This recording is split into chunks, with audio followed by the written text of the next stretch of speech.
बच्चों मैं आप लोगों से जो डिस्कस कर रहा हूँ वो है क्वेश्चन नंबर 79। काफ़ी अच्छा क्वेश्चन है, कैपिटल एडजस्टमेंट से जुड़ा हुआ क्वेश्चन है। चैप्टर का नाम है एडमिशन ऑफ पार्टनर, बुक है टी एस ग्रेवाल, एडिशन 2022 है ये। ठीक है बच्चों, तो एक्स वाई पार्टनर है, 2:1 का रेशियो है। उनकी बैलेंस शीट में क्रेडिटर्स दे रखा है 25,000, जनरल रिजर्व दे रखा है 18,000 और उनकी अपनी कैपिटल दे रखी है 75,000 और 62,000। एसेट साइड में बैंक बैलेंस है, डेटर्स है, स्टॉक है, इन्वेस्टमेंट है, प्रिंटर है, फिक्स एसेट्स हैं। फिर उन्होंने कहा कि जेड को इन्होंने पार्टनर बनाया 1/4 शेयर के लिए। वो 40,000 रुपये कैपिटल लेकर आया, 15,000 रुपये गुडविल लेकर आया, जिसका आधा विड्रॉ कर लिया गया। उसके अलावा ये भी कहा गया कि उसको इन्वेस्टमेंट की वैल्यू 10,000 है, एक्स उसे उसी वैल्यू पे टेक ओवर कर रहा है। प्रिंटर 20% अप्रिशिएट करना है, फिक्स एसेट को 10% अप्रिशिएट करना है और अनरिकॉर्डेड स्टॉक जो है वो 1,000 रुपये है। ये सब पॉइंट रिवोल्यूशन के हो गए। एक्स वाई की कैपिटल को एडजस्ट करना है नए रेशो के अकॉर्डिंग, और ये एडजस्टमेंट कैश निकाल के या कैश ला के किया जाएगा। ठीक है बच्चों, तो आपसे इस क्वेश्चन में एंट्रीज भी मांगी हैं और पार्टनर्स कैपिटल अकाउंट भी मांगा है, रिवोल्यूशन अकाउंट भी मांगा है, and balance sheet of the new form मांगी है। बैंक अकाउंट मैंने बनाया है। तो देखिए बच्चों, बैलेंस शीट के अंदर जनरल रिजर्व दे रखा है। जनरल रिजर्व को ओल्ड रेशियो बांट के खत्म कर दीजिए। तो जनरल रिजर्व डेबिट हो गया, एक्स वाई क्रेडिट हो गया, 12,618। सबसे पहला काम जनरल रिजर्व का काम खत्म कर दिया। फिर नया पार्टनर जो कैपिटल आया, गुडविल आया, उसकी एंट्री कर ली। बैंक में आ गया 55,000, जेड्स कैपिटल 40 और प्रीमियम में 15। प्रीमियम को सेक्रीफाइसिंग रेशियो बांटना था, ओल्ड रेशियो को ही सेक्रीफाइसिंग रेशियो मानते हुए हमने प्रीमियम को बांट दिया। सेक्रीफाइसिंग रेशियो में ही बांटा है, जो कि ओल्ड रेशियो को इक्वल लिया गया due to lack of information. 15,000, 10,000, 5,000। आधा पैसा विड्रॉ कर लिया तो X Y debit to bank हो गया 5,000, 2,500 और 7,500। ठीक है बच्चों, तो गुडविल से जुड़े भी एंट्रीज कंप्लीट हो गई। रिवोल्यूशन में आपको 2 पॉइंट में नुकसान हो रहा है, प्रिंटर में और फिक्स एसेट्स में, 1,000 और 13,700 का, बिकॉज प्रिंटर 5,000 था, 20% 1,000 होता है। फिक्स एसेट 1,37,000 था, 10% 13,700 होता है, तो 14,700 का नुकसान हो गया। रिवोल्यूशन डेबिट और ये लोग क्रेडिट, ये सब क्रेडिट। 2 पॉइंट में नुकसान फ़ायदा होता है स्टॉक में और इन्वेस्टमेंट में। स्टॉक में फ़ायदा हो रहा है 1,000 का, इन्वेस्टमेंट में फ़ायदा हो रहा है 2,000 का, तो स्टॉक इन्वेस्टमेंट टू रिवोल्यूशन। ठीक है बच्चों, अब जो एंट्रीज़ हैं वो मैंने इस तरह से बना दी हैं, तो मैं बता देता हूँ उनको भी। ये रिवोल्यूशन का लॉस हुआ ओवरऑल 11,700 का, बिकॉज 14,700 का लॉस था और 3,000 का गेन था, तो ओवरऑल नुकसान ज़्यादा हुए थे, तो डिजिबल लॉस आ गया 11,700, जो एक्स और वाई डेबिट हो गए, रिवोल्यूशन काउंट क्रेडिट हो गया। फिर उसके अलावा एक्स ने जो इन्वेस्टमेंट डिकोर करी है उसकी एंट्री बना ली है मैंने। X's capital account debit to investment account 10,000, 10,000।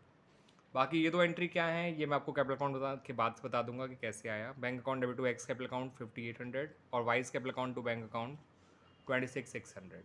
ठीक है बच्चों, रिवोल्यूशन अकाउंट देखिए, उसमें आपका डेबिट साइड में प्रिंटर और फिक्स एसेट आ गए, नुकसान डेबिट साइड में लिखे जाते हैं। इन्वेस्टमेंट और स्टॉक क्रेडिट साइड में आ गए और डिविजिबल लॉस भी क्रेडिट साइड में आ गया।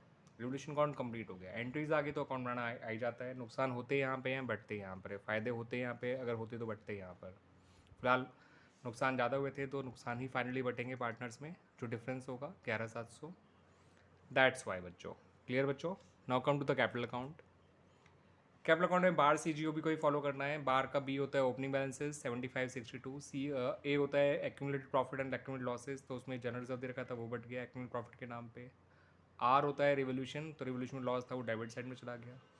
सी से कैपिटल ऑफ न्यू पार्टनर जो बाय बैंक करके उसके अकाउंट में लिख दी गई। जी से गुडविल का ट्रीटमेंट जो हमने बाय पी एफ जी लिख दिया और टू बैंक भी लिख दिया, क्योंकि उन्होंने प्रीमियम मिला भी था और बांटा भी था और विड्रॉ भी करा गया, दैट्स वाई। ठीक है बच्चों, क्लोजिंग बैलेंस 80-40-40 कैसे आई तो आपको बता दूं बच्चों, नया रेशियो 2:1 आएगा। 1 - 1/4 3/4 होता है, 3/4 का 2/3 निकालोगे तो 2/4 आएगा, 3/4 का 1/3 निकालोगे तो 1/4 आएगा, तो नया रेशियो 2:1 आ जाएगा। क्लियर बच्चों, और 40,000 जेड की कैपिटल थी, उसका शेयर का रेसिप्रोकल 4/1 हो जाएगा, तो टोटल कैपिटल तो न्यू फॉर्म आ जाएगी 1,60,000। 1,60,000 को सबके नए रेशियो में बांट दिया 2:1 में, तो 80-40-40 आ गया। अब हमने जब बैलेंस किया उनको, तो एक्स का क्रेडिट साइड कम पड़ रही थी, तो वहाँ बाय बैंक अकाउंट लिखा गया कैपिटल अकाउंट को बैलेंस करने के लिए 5,800, यानी उसको पैसा लाना पड़ा। वाई का पैसा फालतू था वो लेके चला गया, तो टू बैंक अकाउंट आ गया 26,600। और इस तरह से पार्टनर्स कैपिटल अकाउंट भी कंप्लीट हो गया बच्चों।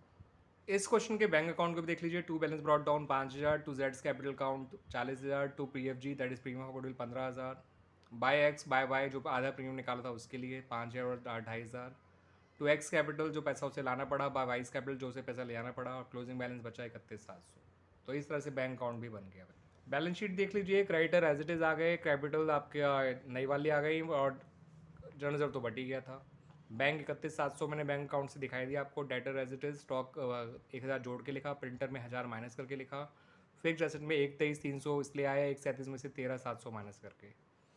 ठीक है बच्चों, बाकी मैंने वर्किंग करके दिखा रखी है कैसे आया है। टोटल कैपिटल 40,000 इंटू 4/1 1,60,000 और एक्स की और वाई की नई कैपिटल निकाल ली 80 और 40, जेड की तो 40 होनी ही थी। मैंने नया रेशो भी निकाल के दिखा रखा है। टोटल शेयर 1 माना, रिमेनिंग शेयर 3/4 आ गया, एक्स का नया शेयर आ गया 2/4 देख लीजिए, वाई का नया शेयर आ गया 1/4 और जेड का तो था ही 1/4। इस तरह से नया रेशियो आ गया था 2:1:1। क्लियर बच्चों, अच्छा क्वेश्चन है, इसमें एंट्रीज भी मांग ली और इस तरह से काफ़ी रिवीजन करने के लिए काफ़ी अच्छा क्वेश्चन है, सब कुछ चीज़ में दे रखा है ना बच्चों, दैट्स वाई। तो वेरी इंपॉर्टेंट क्वेश्चन ये आपका।